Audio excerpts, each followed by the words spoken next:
up in Eastern North Carolina, really, really poor, really poor.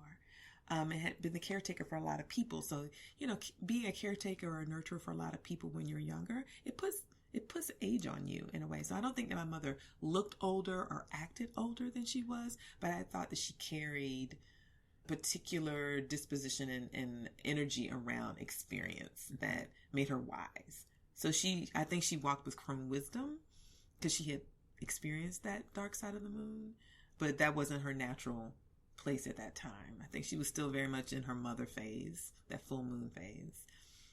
And I also, the way that my mother would respond to my sister and I as an older parent was very much with wisdom. Like, kind of like, this question you're asking me is an interesting question. And I know I don't have any control over the time of my death, right? But I know you need to hear something from me, so I'm going to give it to you, right? And as much as she could, she did actually keep that promise. She made her transition 21 years later, right? She's the first person that I saw pass away. She's the first person that I have actually been able to doula. Like, I helped her with her transition, which is something else we'll talk about later in the podcast around being a doula for both birth and transitions. So I think I don't know, I'm feeling distracted by the question a little bit, and also feeling like my mother would be completely curious about this thing I'm going to do. I can hear her in my head saying, you are something else. Aren't you something else? Look at you. This is an interesting question, Billy. She wouldn't call me Omi. She would call me Billy. And she would say, I've never really thought about that.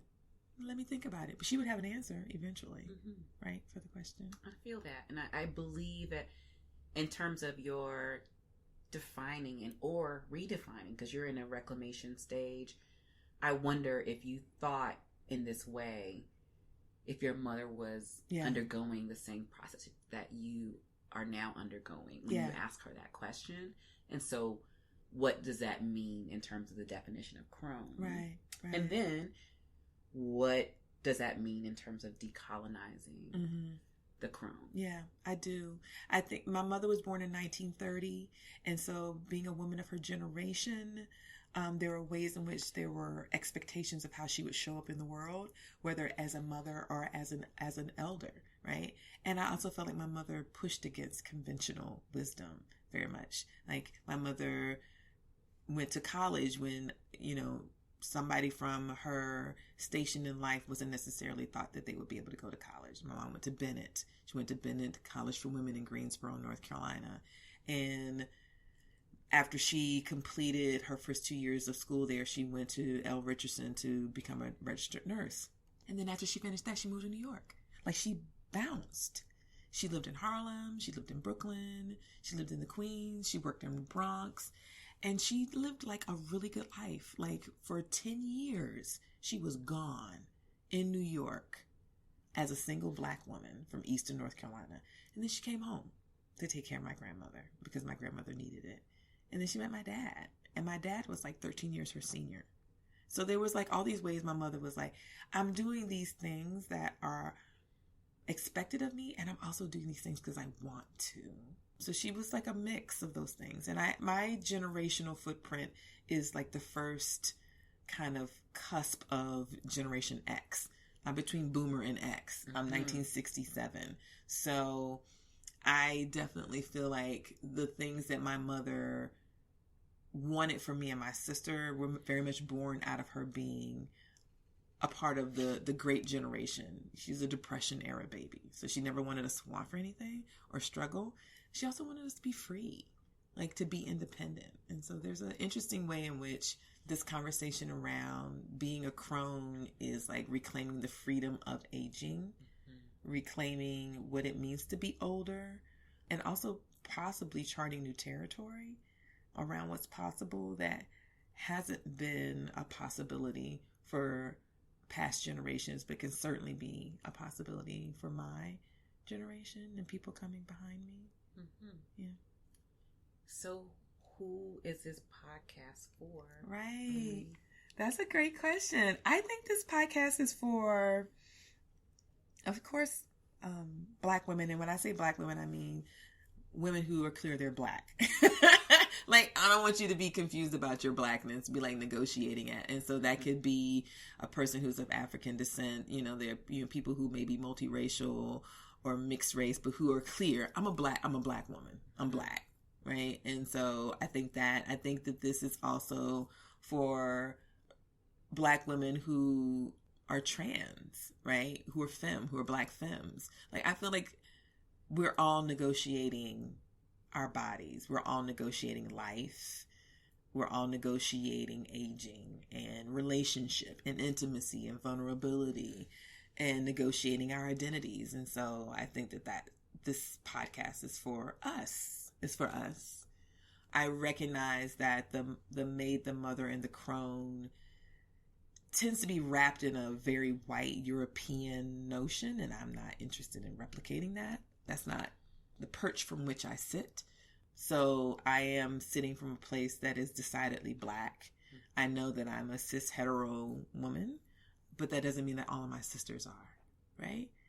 You know, I have sisters who are Black and femme, who are queer, who are straight, who are older, who are younger, and they're my sisters, right?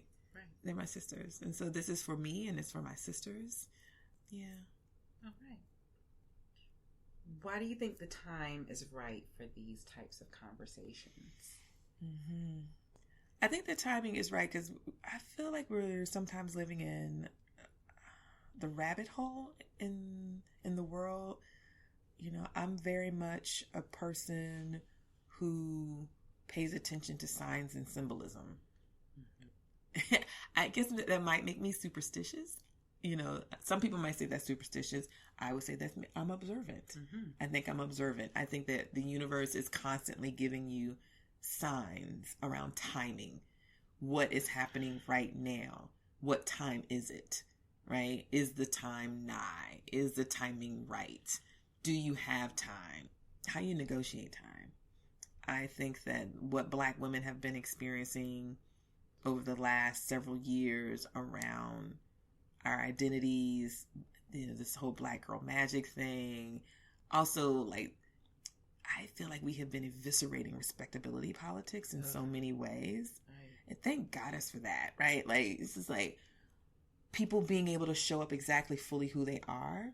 And also people getting to see what freedom looks like. Mm-hmm. I'm very clear that there are Black women who might tap into this podcast who are my people, but they're not my tribe. And they might feel uncomfortable. They might feel uncomfortable with the curiosity of the conversation, the kind of expansiveness of the conversation, parts of the conversation that we don't have answers for, mm-hmm. right? That we actually just explore. Like, there's a lot of exploration, I imagine, that will happen that doesn't actually give you an antidote or a pill or a potion to take. And it's still okay for you to participate. Like, your participation doesn't always end up in a nice, neat box.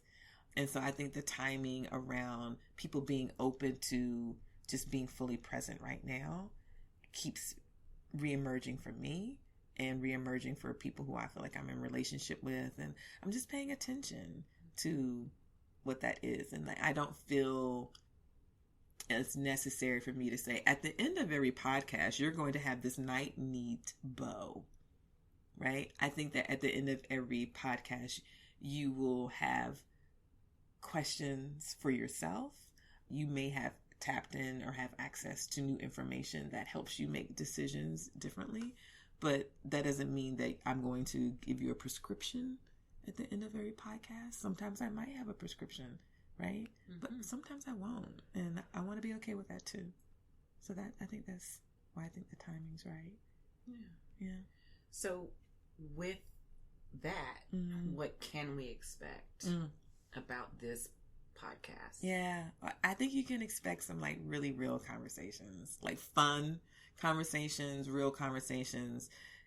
I feel like the kitchen table is like the visual that I have in my mind. It's like so much juiciness comes out of the kitchen table. Mm-hmm. I feel like we always end up at a party in somebody's kitchen, right?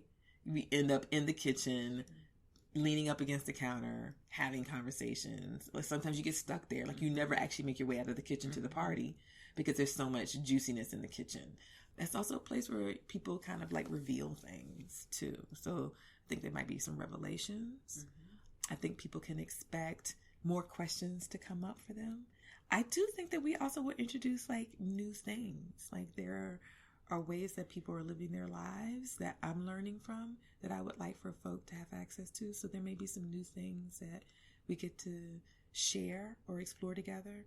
Listeners will be invited to participate, right? So each podcast will essentially kind of start with a little bit of a story, and that will take different forms.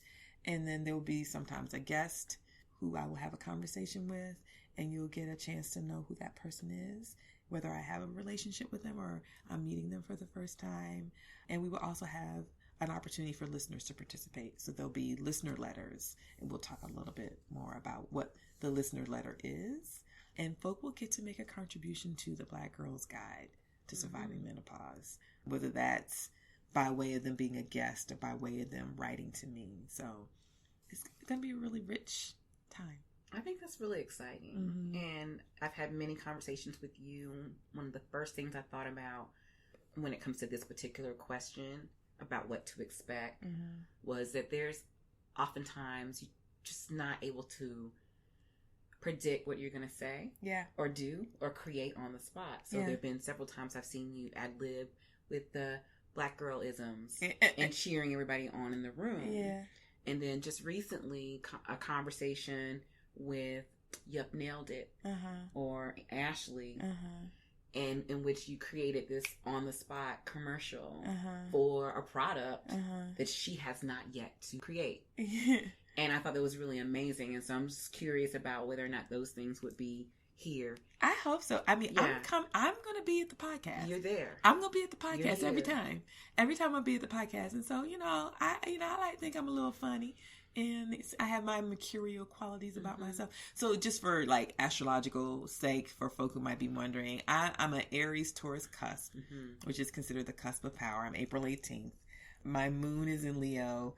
And my rising is in Leo, and we are the MC. We are the MC. We bring the party, but dang, like that's me. And so I do think that I bring fire. I illuminate things, and I'm not saying that in an arrogant way. I'm saying that in a way that I've been really trying to be more honest about my fire, and I know that my fire can warm. I think my fire can be funny and witty, and I know my fire also can be really intense. And so I think that folk might experience that fire by way of the podcast and how I'm in conversation with folk. And I love storytelling. I'm absolutely a storytelling nerd. I love it. I love listening to stories. I want to know more about the story. I want to know the origin of the story. I want to know what happens after the story. I want to know the origin story. I want to do the prequel. I want to do the epilogue. I want to do the prologue. Like, I think that stories, like everything that I experience on a day-to-day basis, I feel like there's a story to it. And if I had my druthers, that's where I would like exist in like figuring out, well, what's the story here? What's the story? So this is definitely going to be about stories. Here you are. The stories are ongoing. Yeah. They impact the masses, and oftentimes we don't even know how much.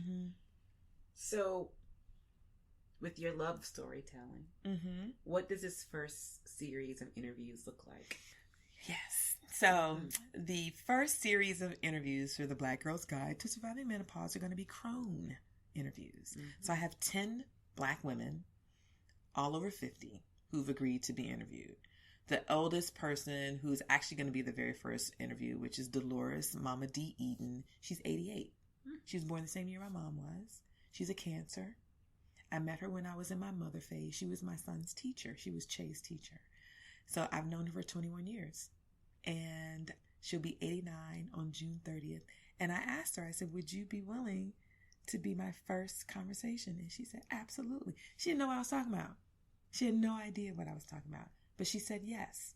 So the range in age is from 88 to 52. We have folk who are mostly Southern, Most folk live here in North Carolina, where I live in Durham. And we also have folks